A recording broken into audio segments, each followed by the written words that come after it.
there's a high level of communication that started at the top down, started with Michael Winger, and then it trickles down to Will Dawkins, to John Thompson III, and kind of to the whole player development focus that we've instituted across the entire organization.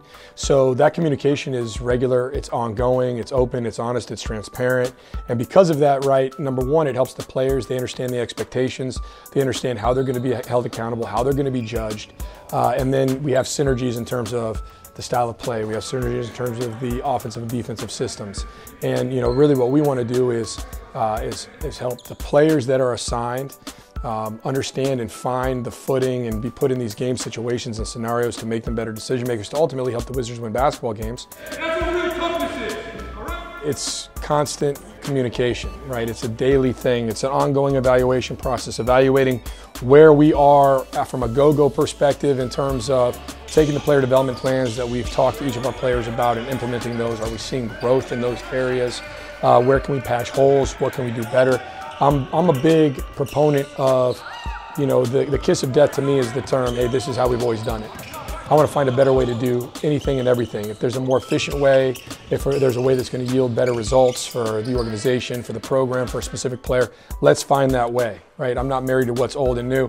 What I like to say is, there's a couple people you don't want to be, right? You don't want to be the last person using VHS, right? Because if I can't play the thing.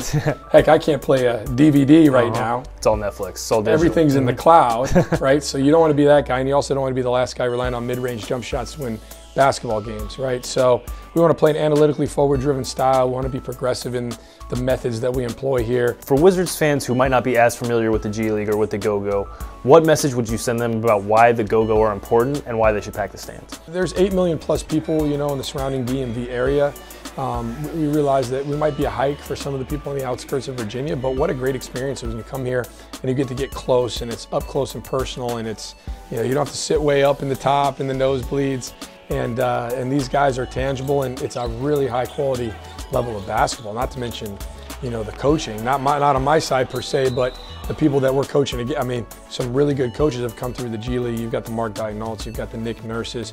You can go down the list now in the NBA of highly successful head coaches, who have coached in the G League. So, it's a building ground for, a lot of really high level successful NBA players, staff, front office, coaches, trainers, strength and conditioning coaches. So, how cool is it that it's here?